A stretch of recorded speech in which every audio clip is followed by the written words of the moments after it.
I'm Matthew Woods, host of Leading Out of the Woods, a part of the Education Podcast Network, just like the show you are listening to now. Shows on the network are individually owned, and opinions expressed may not reflect others. Find other interesting education podcasts at edupodcastnetwork.com.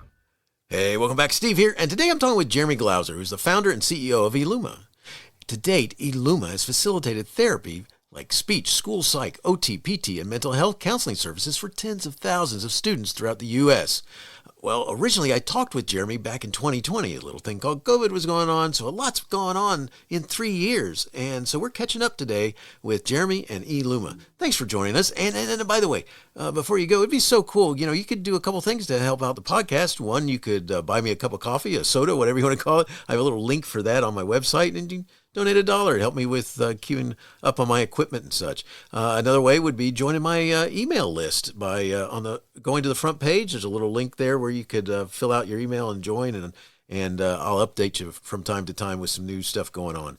And finally, one of the things you could do is go to stephenmiletto.com/reviews and go in there and say a few nice words. What do you think? That'd be so cool. You're awesome. Enjoy the show. The minds and hearts of people making decisions in districts, as well as families and caregivers, have accepted that a hybrid approach to therapy and student support is not just viable, it's actually producing good outcomes for kids. So we'll continue to see how that positively impacts our kids. It's the Education Podcast, your favorite show, with lots of groovy guests and they share what they know. So crank it up to 10 and let your neighbors know that here's another show with Dr. Steve Miletto. Teaching, learning, leading K12. Teaching, learning, leading K12. Teaching, learning, leading K12. With Dr. Steve Miletto. Jeremy Glauser is the founder and CEO of eLuma.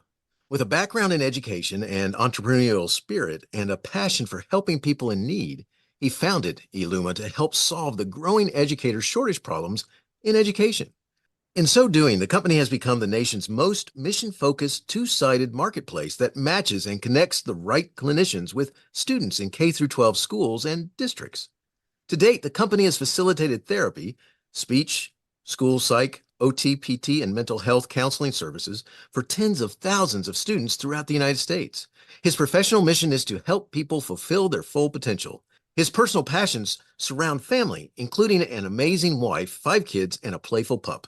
This is Jeremy's second time on my podcast, which is really cool because it seems like it was just yesterday, but it's not. A lot of stuff has happened in between, but I'm looking so forward to catching up because our last talk was in 2020. So just a few things happened since then. Jeremy, welcome back, and thanks so much for joining me. Say hello to everyone. Hello, everybody. It's good to be with you. And Steve, it has felt like just a flash, but a lot has happened. You know, I think it's impressive that you managed to be executive director of ERISA and produce such great content with this podcast. So kudos to you, and thanks for creating tools and content that help administrators and educators all over the country. Well, thank you so much. I appreciate that. And this is really cool to reconnect with you because it's really cool what you guys do, and so much needed, by the way. There is a great need. And I have to make this comment before we go any further because, you know, I was talking with someone the other day about in 2020, you know, I'm in North Metro Atlanta, all right, and so just outside of Atlanta and to the north. And in the days that we talked in 2020, as things were getting worse, there was a point in which, you know, because the Interstate 75 goes through the middle of Atlanta. It was all through the state, take you all the way down to Florida, all points beyond, that type of thing. And there was a point in 2020 where you could drive in this lane, that lane, this lane, that lane, whatever lane you wanted, and have no problem whatsoever. It was like, you know, the zombie apocalypse that happened or something like that, or is getting ready to take place. Whereas today, if I was to try to do that, you're going to end up getting honked at, told you're number one a couple of times and stuff like this. And you know, not really number one, but Yeah. Wrong finger. But you know, it's a mess out there. So we've gone back from, you know, those days where people just disappeared to where we are now. And I would think that, one of the things that you run into with trying to help with people's mental health needs is that that was a little different world, wasn't it? It was a very different world, and it came upon us real quick. Many weren't prepared, and really caused a shock to the system. Just like trauma happens in all of our lives, it was a traumatic experience for society as a body. It really was, and it's hard to explain, because now it's one of those things that you kind of refer to. Oh, that was pre-COVID, or that happened post-COVID, something like. Isn't that the truth? I have a similar experience driving down the highway, and among all of the negatives during that time, there were a few silver linings, and one was less traffic. Yes. Another was, spending more time with those that I love. I know that it wasn't wonderful all the time. It was hard in many ways, and it was harder for many who don't have stable living situations and, difficulty working and educating from home. But we're past that, and now we have to face some of the real consequences. And to me, that's an opportunity, but it's also a very big challenge. And I really like where we sit, Steve, because we get to help kids in a meaningful way. It's probably one of the biggest challenges we've faced as a school system across this nation ever, at least in our lifetimes. And, it's so, and just everything you've talked about so far is just right there. Cause hopefully we never have to do that again. Oh, I sure hope not. Geez. But and the trauma that it created, and on all different sorts of planes, by the way, because there were some people who decided that, please, I never want to be a teacher again. Please take them back from my house, my kids. And I'm talking about the parents who suddenly had to teach their kids, and they're like, what? And that's right. And I had a neighbor who he always works from home, and then COVID happened, and one day I was outside, and he came storming out of the house. He's outside, and so we were like a bunch of yards apart from each other, and he said, "Hey, how you doing?" And I said, "I'm good. How about you?" And he goes, "They're driving me nuts. I'm not supposed to have all these people in my house." All three of his kids were home at the same time. Plus his wife was there too. And, he was used to just having the house to himself to do his work from home. And I just thought that was kind of a statement of the time. So. Yeah, there's a reason that there are sayings like distance makes the heart grow fonder. Yes. Very nice. Very nice. I like that. All right. So Jeremy, it's been 3 years since our last chat. I mean, can you help remind people what eLuma exists for? What's its purpose? Absolutely. Thanks for the opportunity, Steve. I can't believe it's been 3 years and we've lived and survived a pandemic. It's pretty incredible what we've been through, and so much has happened. The world has definitely changed. I've changed as a human being. I know that much of my community has changed, and eLuma has evolved too. We're really hyper focused on helping schools to implement preventative student support services. And before COVID, it was very much a focus on Tier 3 special education, and eLuma is now focused on the entire multi-tiered system of supports. And we've taken mental health and a preventative measure approach to a Tier 1 and a Tier 2 basis, and we continue to evolve. Which that's a nice segue, because that's what I want to ask you is let's talk a little bit about that, because it's been a couple of years, so changes happen. We're talking about teletherapy here. Are there any noticeable changes or advancements that have taken place now that where we are now from where we were then? A lot. We still have a long way to go, technologically, funding, systematically, with regards to behavioral health. And from our beginnings, we've always approached teletherapy as a way to build capacity within the school systems. And we've always viewed it as a long-term partnership, because schools have a great workforce on site. We need these professionals in person with kids. but we also need a hybrid solution to build capacity. There's a dramatic shortage. And one of the biggest changes that has happened is a mindset change. The minds and hearts of people making decisions in districts, as well as families and caregivers, have accepted that a hybrid approach to therapy and student support is not just viable, it's actually producing good outcomes for kids. So we'll continue to see how that positively impacts our kids. And we've seen a lot of that. I think another big change that the traumatic experience of COVID caused was the immediate awareness of all the mental health issues that were underlying the system. And not just school systems, but society. And I'm really grateful for a common language that we feel more comfortable with now. We can talk about mental health challenges. We can talk about how my wife and I go to a counselor for our marriage. We've never been parents before. We're trying to love each other and understand each other. And I don't feel guilty or shame about asking for someone to help me develop my brain and my emotions. And in schools, preventative mental health measures are taken seriously now. Is it easy? No way. Because funding sources are disparate. Got grants coming. There are federal funding streams that are coming, but it's still disconnected. And without the funding and the systems to really implement preventative mental health, it will continue to be a challenge. But the positive is that there's a lot of conversation, there's a lot of advocacy, and we're seeing funding sources come through. And my hope is that with these funds, with these systems, and innovation within schools, we can help educators. We can take burdens off that are causing burnout. There's a lot of stress on those wonderful people in the classroom every day doing the day-to-day grind, the work of love. And we need to support them so they want to stay. Oh, we want them there. We need them there. Yeah, you feel it. You know it across your RESA. I'm sure you see that. Yes, I do. And it's something that, because there was a little bit of time there where people were trying to figure out how to do, teaching at home. So trying to do it remotely.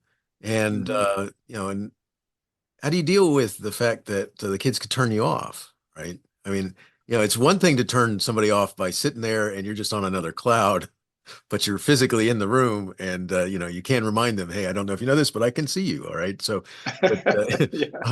but as opposed to the world where you actually literally could just turn off your camera and go do whatever you were going to do for a while. And I think some of that, has played a role in what, causes different types of interactions that didn't happen before. With the teacher and the students, because as they come back to go in, there's, they may still be trying to turn them off. You're right. And it's because we bring everything with us as humans. It's hard to completely compartmentalize what happens in our communities. And we've not only seen a pandemic, we've seen social injustice, we've seen wars, inflation, economic turbulence. We've seen a lot happen, and we have to give ourselves some grace, especially those who are not equipped with all the tools, like young people or marginalized youth who don't feel heard or accepted. And that is the challenge that we face that has caused such an important movement within schools. Is we no longer can ignore all of these very profound effects from outside school buildings. Well, very much so. Very much so. It's an interesting world that's been created as a result of having to go through all that. And it's people are still trying to figure it out, and which I'm really is, helped out by the fact of what you guys do. So let's get in a little bit more into that, which is, one of the things that has been persistent with educators is not showing up for work, chronic absenteeism. It's rough. I mean, Recent data suggests its impact is more profound than we thought. I mean, what insights and strategies are employed to tackle this issue, and how can eLuma help with it? I'm glad you bring this up because this is not a well-known issue, but it is becoming an increasingly urgent matter. The White House released a statement in September of last year and talked all about absenteeism. And I'll share a couple statistics from that report. One is that as of now, we have 16% of 16% of students who are actually chronically absent. That's 1 in 6, or 7 million students. It's significant. And if we don't have students in school, we don't have the ability to influence them through learning and nutrition and the things that we know can help them. We also know that absenteeism is caused by many of the things we've already outlined: violence, poverty, community or family situations, homelessness.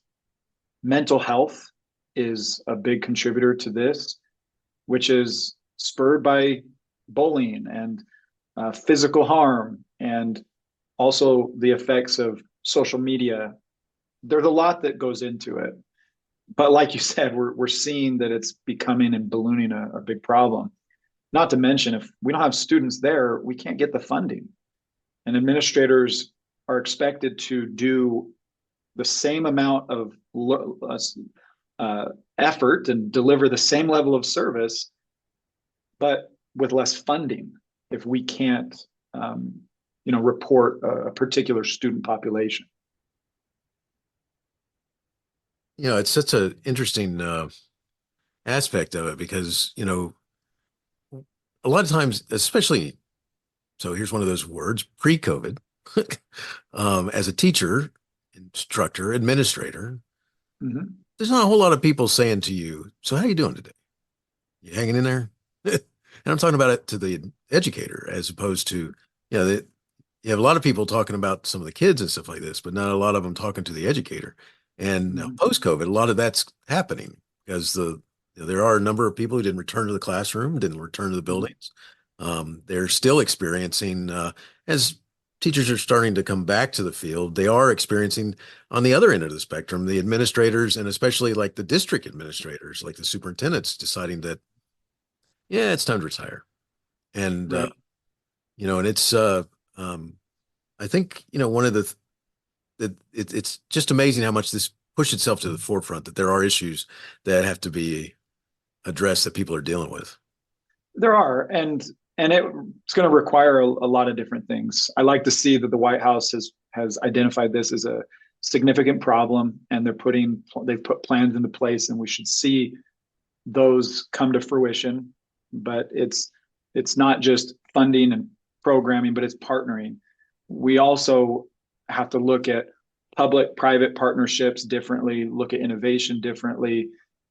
The access to counselors and therapists is identified as one of the primary hurdles for schools to address the behavioral health or mental health challenge that leads to absenteeism.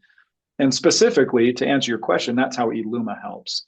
Is we take one of the biggest problems that schools face, which is capacity to have the right professionals on hand for staff and for students, so that as trauma or crises, or even students who are at risk, students who face anxiety, depression, these are important factors to intervene with proactively.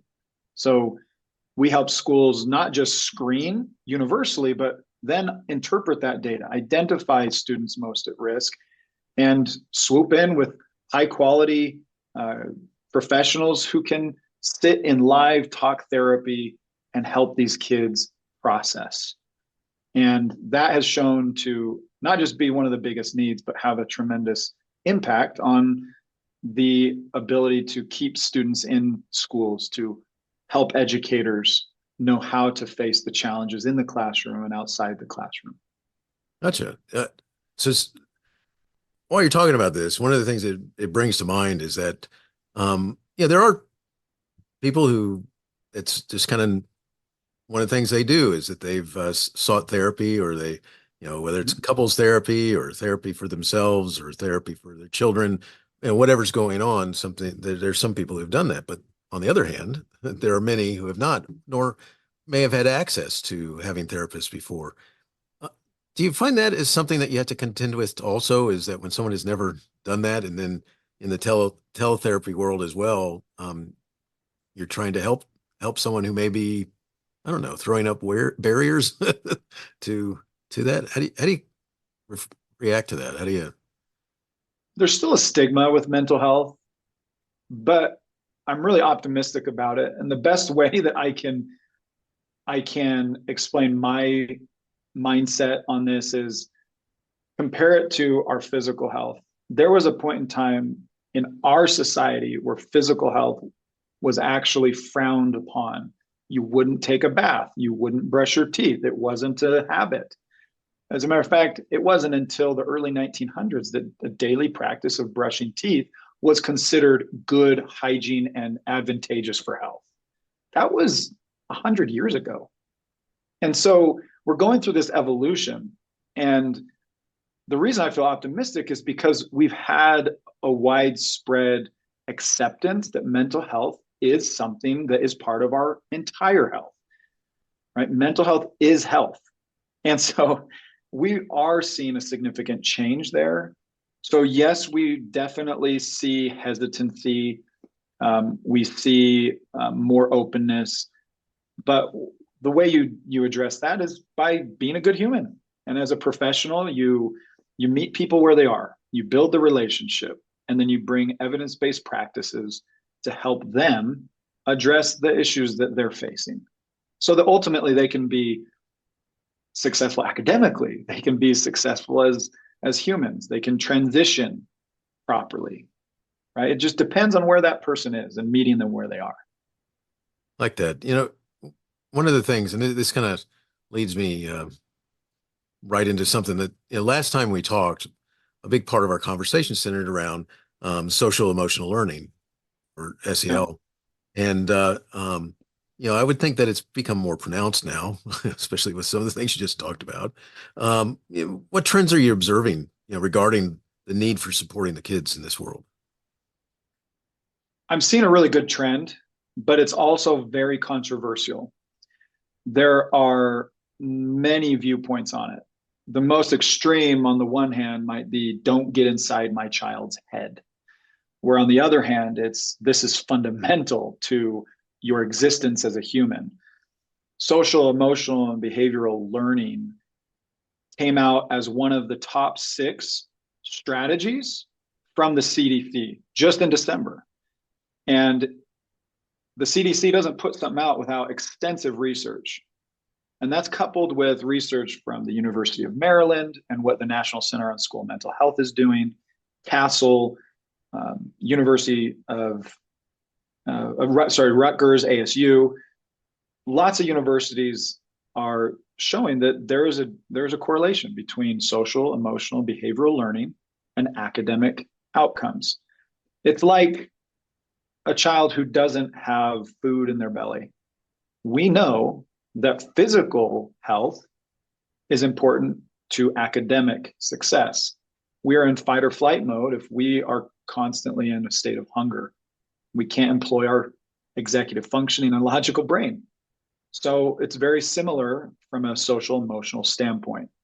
If we are in a constant state of stress, if we are in a state of constant anxiety, depression, facing these other experiences, then it's very difficult to learn and to retain that. So it's a critical part of our learning, and it's very politicized. There's a state that legislated the term SEL out of the state. And so what happens? They rebrand it, and it's now called well-being. And other states are calling it behavioral health, and others are calling it mental health, wellness. But really, ultimately, the social, emotional, and behavioral learning, whether it's branded in one name or another, is becoming more ubiquitous. And we're seeing a lot more adoption of programs like Second Step or the DESA screener for social emotional competencies, and similar kinds of solutions that are adopted into curriculums. And I appreciate you explaining that, because instead of it kind of going away, there's a greater demand for adults to understand that world that you're trying to help. I mean, I can't even imagine. I mean, because I lost family members who they had to be closed inside a hospital. Wow. And and their direct, this was an aunt and uncle, and their children had to talk to them through a window as they were struggling with the pneumonia that came with it and all kinds of other stuff that they were having problems with in breathing, and they're advanced in age, and but it's young children having to contend with that with parents or grandparents or whatever. It's just one aspect of it. One of the things that as a former principal, you try and get the faculty to understand. Now this is in just the world as a whole, that kids react how you react as their teacher, as their administrators, as their parents, as their grandparents. There's a lot of truth to that. Yes, 100%. And if you're struggling and to not get along or not be able to figure it out and having a hard time keeping it together, what's the kid thinking? Mm-hmm. This is bad, right? It is. And some of the research it does show that what you're saying is true. Just as we view sicknesses as contagious, emotional or mental states can also be contagious. And it's an analogy that's imperfect, but it conveys a truth that we're learning as mental health becomes better understood as a society. It's an interesting thing because it's, I don't know. Sorry, I just had my 60th birthday this past August. Hey, congratulations. Thanks. I greatly appreciate it. You look great. I appreciate that. Thank you. And it's one of those things where it's like, so I've been around for a while, and it's one of those things where, at the time that you're at in different stages of life, you think, daggum, we're good, man. We're very advanced, and I mean, like I was in college in the 80s, in early 80s, and I still think, by the way, best music. So, but but anyway, the point is that you think about how advanced you are at the times, and it's just funny because you would have thought by now we would have a bigger handle on some of how we as humans react to trauma and deal with trauma and stuff like this. And instead it makes me go, daggum, we really weren't that far in dealing, and we weren't really anywhere in dealing with it, I guess. In many ways, we've complicated it more for ourselves. And although social media isn't the only complication, it's one that has had a tremendous impact on the youth of our generation, particularly young women from the ages of 11 to 14, and then young men. The effect of social media on suicidal ideation looks like a hockey stick from 2007 to current. And the young lady's hockey stick is above, meaning higher volume than the young men, but the hockey stick follows the same trend. And it's really sad. So years ago, I volunteered for a youth program, some kids who had disabilities and some who didn't, but we would do adventure activities and teach them and give them opportunities to learn in ways, especially for those who didn't necessarily have role models. And one of those boys ended up committing suicide and died by suicide. And it was really hard on the community. And I've struggled with my own mental health, and don't say it in any kind of flippant manner, but have also struggled with suicide ideation. And it's interesting how we can get to that point as humans, but we also know more and more what can help us with that. And it's all interconnected between what we eat and how we act and our community relationships. And when we choose to live our lives in accordance with the values that we have, we find ourselves a lot happier. And it's our goal as a company to help school systems and students find a positive psychology and find a way forward, because life is hard. It's not easy, but we can develop coping mechanisms and we can actually thrive if we have the right tools, if we develop the right habits. Excellent. Excellent. One of the things that I heard that eLuma has done recently is it announced a partnership with Aperture. Could you fill us in on the details of this collaboration and talk a little bit about how it helps the most at-risk students? I would love to. Aperture has been around for a while. I've known Jessica Adamson and her team for a couple of years, and they're doing incredible work. Evidence-based research that has been tried and tested. And it is a social emotional screening tool that is meant to be used universally across a tier 1 approach. And with that data, you identify students who are at risk and then develop the correlating interventions to help those students. So it was a very natural partnership. We are very complementary to one another. One of the main problems that Aperture faces is schools not having the capacity to act on the data that they get from these screeners.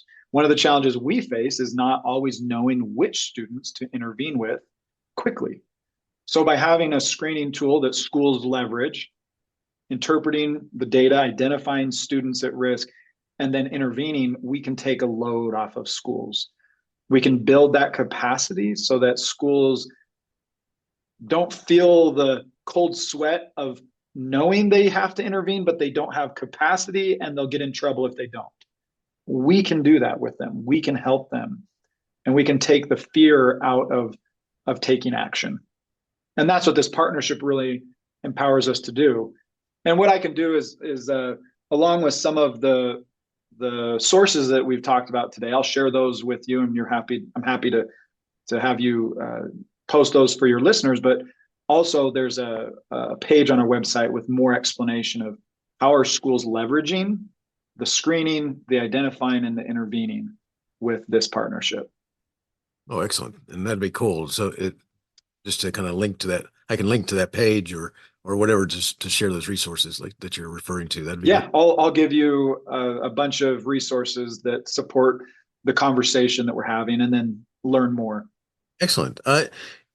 Looking ahead, I mean, what trends you see coming up in teletherapy and its work with education? I mean, what you see down the road? How's eLuma getting ready for those times, whatever's coming? We can make our best guesses and read the tea leaves, but it's hard to get it perfect.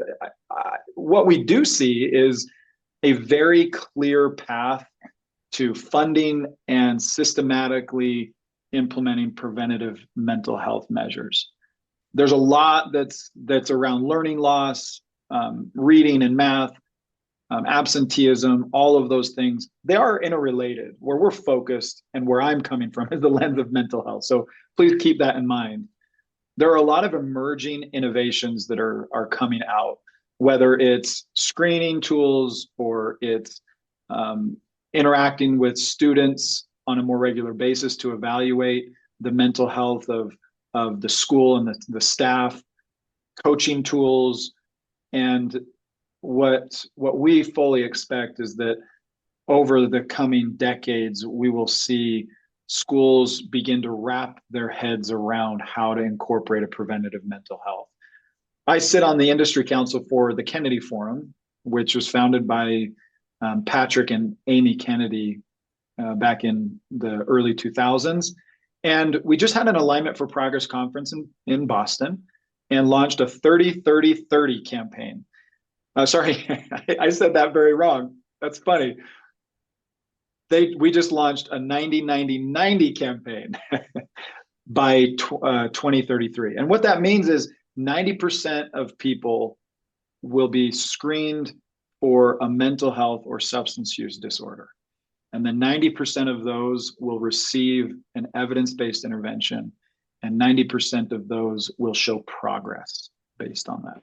And it's lofty, but I don't know anybody that didn't accomplish anything without ambition and goals. So I see a lot of good change, good movement in funding, systems, and advocacy, particularly for mental health.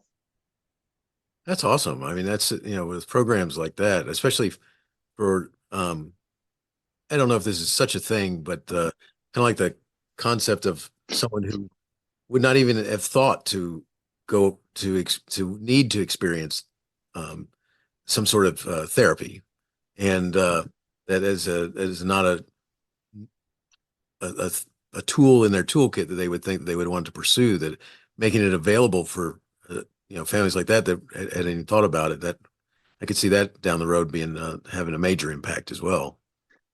Yeah, and you're spot on. I think one of the things that you're calling out is that there's a growing tolerance for therapy and acceptance of it, but there is a shortage of professionals in the future. We've got a lot of motion now. We're confident that there are plenty of counselors and school psychologists to meet the current need that we're seeing. But we also see in the future that it will be harder to really match kids and staff with a live talk therapist. So we also need innovation around coaching models, or using AI or screening to better identify tools that are and programs that are evidence-based to help prevent, so that the more severe cases don't surface as often. So it does go beyond the talk therapy. And I think that's really important, especially when we're looking future. That's awesome. I appreciate it. You going there with us.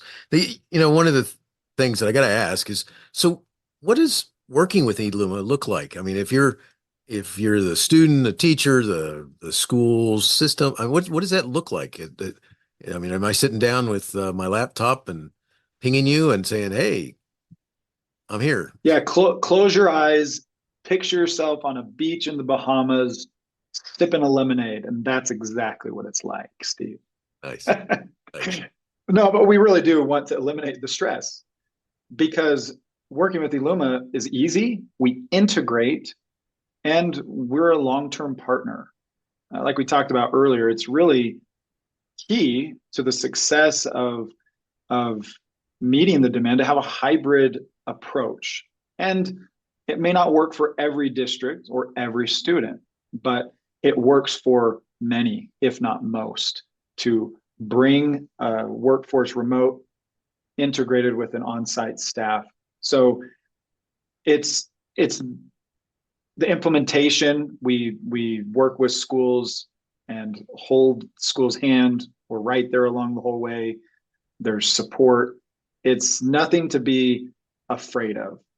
And one of the things that I think schools need to start thinking about is not filling a stopgap with teletherapy, but how to incorporate it into their strategic plans, how to incorporate it into their budgeting. Because what happens is we have schools who come and treat it as a stopgap, then leave, and then come back, and then maybe think, oh, we don't need it, and then they come back.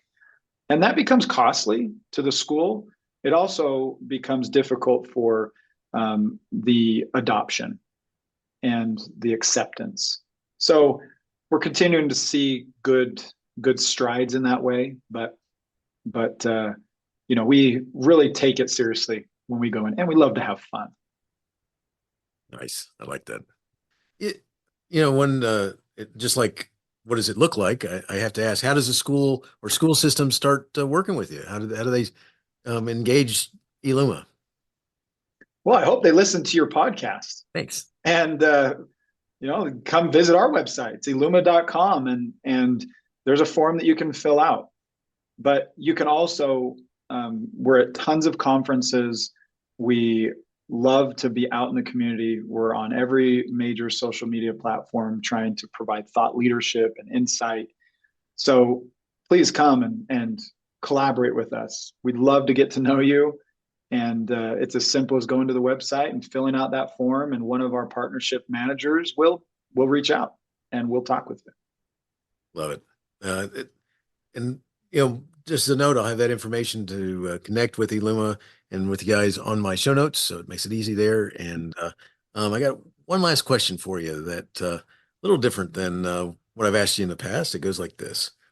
Do you have a hero or someone you look for inspiration to help you feel better or to help you make the right decision? I do. I have several. And I think last time we met, I talked about my mom.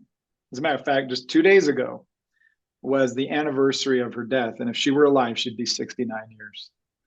She is a hero. And I've talked a lot about her. Today, I want to talk about Binoy Tamang. He has been a coach. At a very low point in my life, I went to Binoy.